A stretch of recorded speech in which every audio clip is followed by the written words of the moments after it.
Viewers అందరికీ నమస్తే. నేను మీ పిట్టల రవి. ఉత్తరప్రదేశ్లో ప్రయాగ్రాజ్లో జరుగుతున్న కుంభమేళా ఇప్పుడు ప్రపంచవ్యాప్తంగా చర్చలో ఉంది. ఈ త్రివేణి సంగమంలో ఈ దేశానికి సంబంధించిన 56 కోట్ల మంది ప్రజలు పుణ్యస్నానాలు చేశారు. సో దీని చుట్టూ కొన్ని వివాదాలు రాచుకున్నాయి. గతంలో తొక్కిసలాట్లో ప్రజలు చనిపోయారు. ఢిల్లీ రైల్వే స్టేషన్లో తొక్కిసలాట్లో చనిపోయారు. 300 కిలోమీటర్ల ట్రాఫిక్ జామ్ అయింది.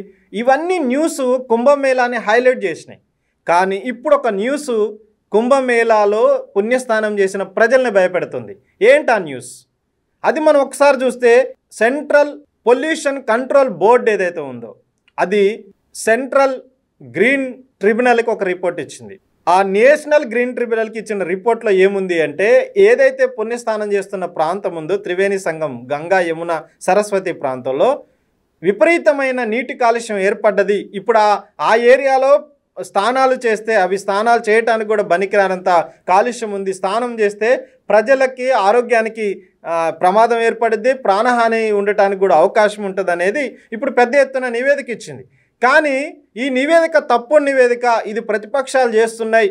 ఇది హిందువుల మనోభావాల్ని దెబ్బతీస్తుంది. కోట్లాది మంది స్నానం చేస్తున్న కుంభమేళాను అవమానపరచమని ఒక పక్క యోగి ఆదిత్యనాథ్ మాట్లాడుతున్నాడు. అంతేకాదు, బీజేపీ ప్రభుత్వంలో ఉంది, కేంద్రంలో రాష్ట్రంలో కూడా బీజేపీ ప్రభుత్వం ఉంది. ఈ డేటా ఇచ్చింది కేంద్ర ప్రభుత్వం సంబంధించిన పొల్యూషన్ కంట్రోల్ బోర్డే. కానీ అదే డేటాని ఆ రాష్ట్రానికి సంబంధించిన ముఖ్యమంత్రి వ్యతిరేకిస్తున్నాడు. ఇంకా ఆయన డైరెక్ట్గా ఏం చెప్తున్నాడంటే, ఇది స్నానం చేయడానికే కాదు, నీళ్లు తాగటానికి కూడా పనికొస్తాయని చెప్తున్నాడు. ఈ సందర్భంగా ప్రశాంత్ భూషణ్ అనే ఒక లాయర్ సవాల్ విసిరిండు. ఒక్కసారి యోగి ఆదిత్యనాథ్ అక్కడున్న మినిస్టర్లు పోయి నీళ్లు తాగి చూపియండి అనే సవాల్ విసిరిండు. కానీ ఇంతవరకు యోగి ఆదిత్యనాథ్ దాని మీద రెస్పాండ్ కాదు. తను చేయాల్సిన పని, వాస్తవంగా అన్ని కోట్ల మంది గంగా, యమున, త్రివేణి సంగమంలో పుణ్యస్నానాలు చేస్తే కాలుష్యం ఏర్పడిద్ది. ఆ కాలుష్యం ఏర్పడకుండా ముందస్తుగానే జాగ్రత్తలు తీసుకోవాలని డిసెంబర్ 24వ తారీఖునే నేషనల్ గ్రీన్ ట్రిబ్యునల్లో ఒక కేసు నడిచింది. పుణ్యస్థానాలకి దాదాపు 60 కోట్ల మంది హాజరవుతారు అనేది యూపీ చెప్తుంది. కాబట్టి కాలుష్యం ఏర్పడిద్ది. కాబట్టి ముందస్తుగానే అక్కడ ఏర్పాట్లు ఉండాలి.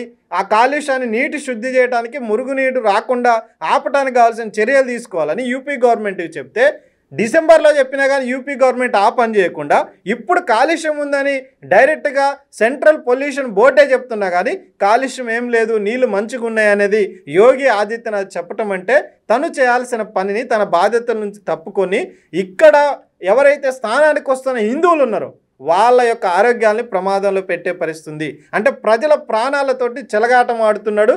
దాన్ని రాజకీయాలకు పూస్తున్నాడు యోగి ఆదిత్యనాథ్. ఒక్కసారి డేటా చూద్దాం. సెంట్రల్ పొల్యూషన్ కంట్రోల్ బోర్డు ఏం చెప్పింది, దాంట్లో ఉన్న వాస్తవాలు ఏంటి? 2 విషయాలు ఇప్పుడు చర్చలకు వచ్చినాయి.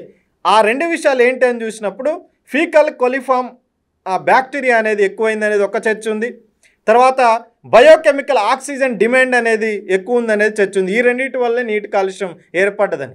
ఈ రెండింటి మీద సెంట్రల్ పొల్యూషన్ బోర్డు ఇచ్చిన రోజువారీ నివేదికల్లో ఏముంది, వాస్తవాలా కాదనేది ఒకసారి మనం చూద్దాం. ఒక్కసారి మనం central pollution control board official data ఉంది. మహాకుంభమేళకి సంబంధించి వాటర్ క్వాలిటీ డేటా పేరుతోటి ఈ సైట్ నిర్వహించడం జరుగుతుంది. కేంద్ర ప్రభుత్వ సైటు. అయితే ఈ సైట్ ద్వారానే సెంట్రల్ పొల్యూషన్ కంట్రోల్ బోర్డు నివేదిక ఇచ్చింది. రోజువారీగా కుంభమేళలో నీటిలో కాలుష్యం ఎంత ఉంటుందనేది కూడా డీటెయిల్ రిపోర్ట్ దీంట్లో ఉంది. ఒకసారి మనం దీన్ని చూస్తే వాస్తవాలు ఏంటనేది అర్థమయ్యే అవకాశం ఉంది. ఒక్కసారి మనము ఈ డేటాకి సంబంధించింది చూస్తే దీంట్లో చాలా రిపోర్ట్స్ ఉన్నాయి. దీనికి సంబంధించి ప్రధానంగా చర్చలోకి వస్తుంది BOD, బయాలజికల్ ఆక్సిజన్ డిమాండ్ అనేది ఇంపార్టెంట్. దీనికి సంబంధించి 1 లీటర్ నీటికి 3 మిల్లీలీటర్లకు సంబంధించింది ఎక్కువగా చూపితే నీటి కాలుష్యం ఉందనేది అర్థం. అదే సందర్భంలో రెండోది కోలిఫామ్ బ్యాక్టీరియా. ఇది కూడా కీలకమైంది. కోలిఫామ్ బ్యాక్టీరియా ద్వారానే మొత్తం నీటి కాలుష్యం అవుద్ది అనేది, ఈ జంతువులు, మనుషులకు సంబంధించిన ప్రేగుల్లోని మల విసర్జన ద్వారా ఇది కాలుష్యంగా మారుతుంది బ్యాక్టీరియాగా అనేది చర్చ. సో ఇప్పుడు డేట్ల వారీగా మనకున్నాయి. ఇప్పుడు డేట్ల సంబంధించింది చూద్దాం. 2/12/2025కి సంబంధించి BOD ఎంత ఉంది. అయితే BODకి సంబంధించింది ఒక డేటా ఎంత అనేది చూసాం. కోలిఫామ్ బ్యాక్టీరియాకి సంబంధించింది కూడా ఒకటి చూడవచ్చు మనం. 10 మిల్లీలీటర్ల నీటికి 2500 MPN సంబంధించింది ఉంటే సరిపోద్ది. దీనికంటే ఎక్కువ ఉంటే ఇది కాలుష్యమైనట్టు నీరు. సో ఒకసారి 12వ తారీఖు సంబంధించింది చూస్తే మనకి క్లియర్గా కనిపిస్తుంది. 12వ తారీఖు దాంట్లో ప్రధానంగా మనకి సంగం దగ్గర, గంగా సంగం దగ్గర మనకి క్లియర్గా ఉంది. 3.74 అనేది డిఓబి సంబంధించిన ఎక్కువగా మనకి చూపిస్తుంది. తర్వాత దేహ ఘాట్ సంబంధించిన దాంట్లో మనకి స్పష్టంగా కనిపిస్తుంది. 5.24 డిఓబి చూపిస్తుంది. తర్వాత ఓల్డ్ నైని బ్రిడ్జి దగ్గర కూడా 4.52 చూపిస్తుంది. తర్వాత గంగా సంగం దగ్గర 3.64 చూపిస్తుంది. అదే మనకి కొలిఫామ్ బ్యాక్టీరియా చూస్తే దేహ ఘాట్ దగ్గర 4500, అదే సందర్భంలో గంగా సంగం బ్రిడ్జి దగ్గర 4500 చూపిస్తుంది. అంటే 2500 ఉండాల్సింది ఎంపీఎన్, ఇది 4500 చూపిస్తున్న పరిస్థితి కూడా మనకి చూస్తున్నాం. అదే సందర్భంలో 13వ తారీఖు మనం చూస్తే 13వ తారీఖు చాలా ఎక్కువగా నమోదైన పరిస్థితి కొలిఫామ్ బ్యాక్టీరియా. ఇది ఘాట్ దగ్గర 23,000 నమోదైంది. తర్వాత మనకి దేహ ఘాట్ దగ్గర, గంగా దేహ ఘాట్ దగ్గర 33,000 కూడా నమోదైంది. ఓల్డ్ నైని బ్రిడ్జి దగ్గర 11,000 నమోదైన పరిస్థితి. అదే సందర్భంలో డిఓబి మనకి ఎంత ఉంది అని చూసినప్పుడు ఆక్సిజన్ లెవెల్స్ సంబంధించి ఇక్కడ 4. నీకు మందిర్ దగ్గర 4.48, అదే సందర్భంలో ఓల్డ్ నైని దగ్గర 4.82, తర్వాత గంగా బ్రిడ్జి దగ్గర సంగం దగ్గర 4.7 నమోదైన పరిస్థితి ఉంది. తర్వాత మనం ఇంకా ఇలా చూసుకుంటూ పోతే రోజువారీ లెక్కలు ఉన్నాయి. 14వ తారీఖున ఓల్డ్ నైన్ బ్రిడ్జి దగ్గర 33,000కి సంబంధించిన కొలిఫామ్ బ్యాక్టీరియా నమోదైంది. తర్వాత 17,000 దేహ ఘాట్ దగ్గర నమోదైన పరిస్థితి కూడా మనకి స్పష్టంగా కనిపిస్తూ ఉంది.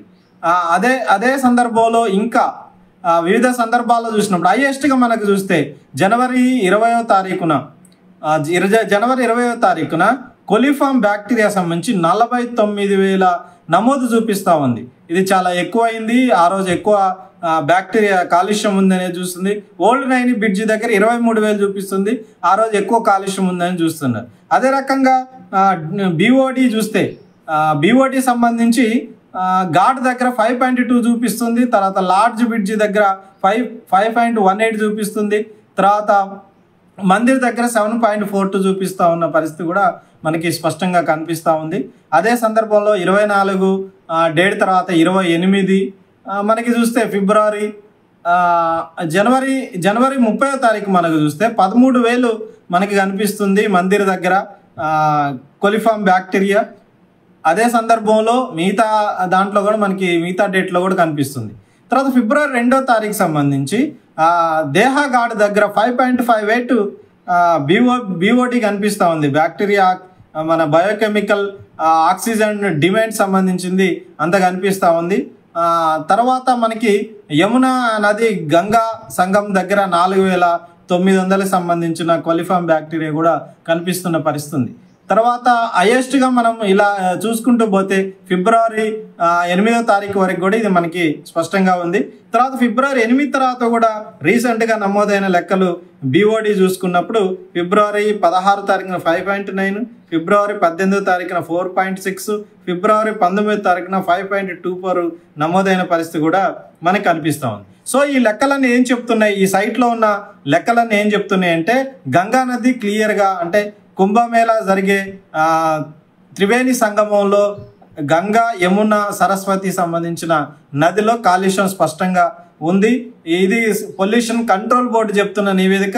కానీ ఈ నివేదిక తప్పు అని ఉత్తరప్రదేశ్ ముఖ్యమంత్రి యోగి ఆదిత్యనాథ్ మాట్లాడుతున్నాడు.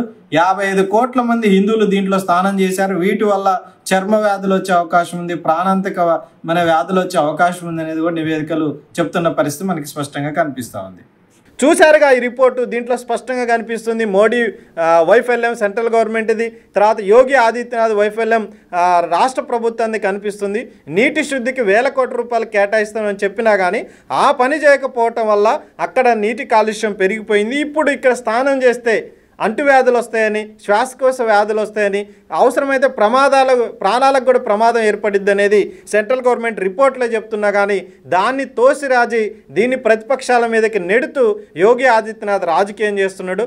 నిజంగా హిందువుల యొక్క ప్రాణాలను కాపాడాలంటే, హిందువులకు ఆరోగ్యాన్ని కాపాడాలంటే గంగా యమున నది సంబంధించిన ప్రక్షాళన చేయాల్సిన అవసరం ఉంది. కుంభమేళలో పాల్గొనే హిందూ భక్తులందరికీ రక్షణగా ఎట్లాంటి కాలుష్యం లేకుండా తీర్చిదిద్దాల్సిన బాధ్యత యోగి ఆదిత్యనాథ్ వైపు ఉంది.